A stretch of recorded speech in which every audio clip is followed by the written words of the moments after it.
Have you ever felt like you're just hitting a wall?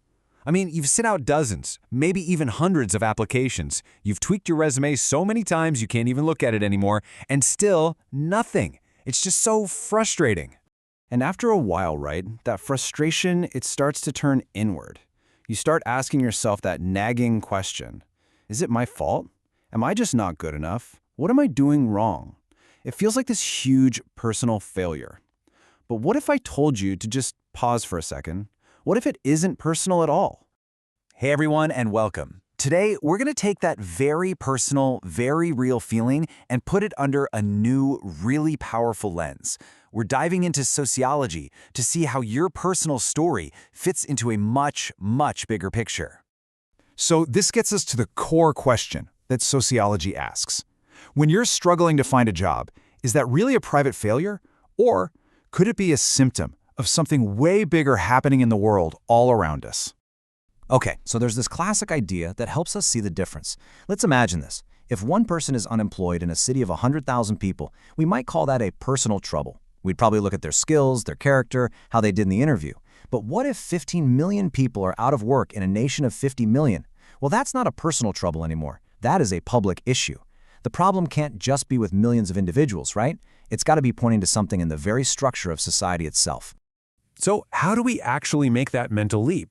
How do we connect our own personal experience to these massive social forces? Well, there's a name for this special kind of vision.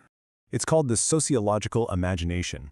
This term was thought up by sociologist C. Wright Mills, and it's basically the ability to connect our personal lives to the huge sweep of history and the large-scale social structures that shape them.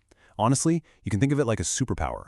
It gives you the context to see the invisible threads linking your own biography to the wider world.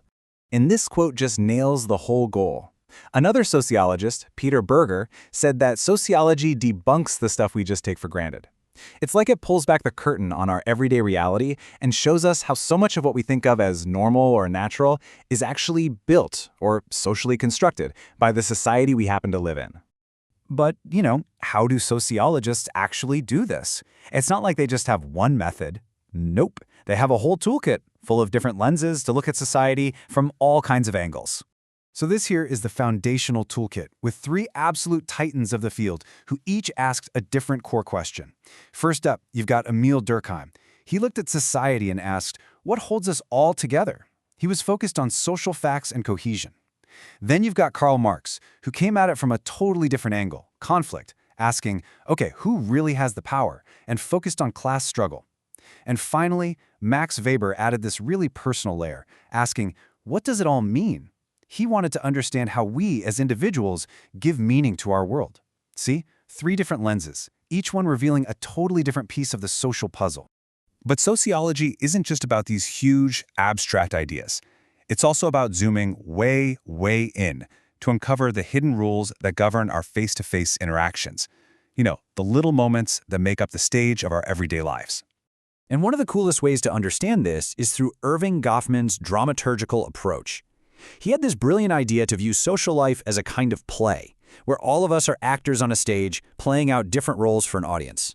So let's bring this right back to where we started.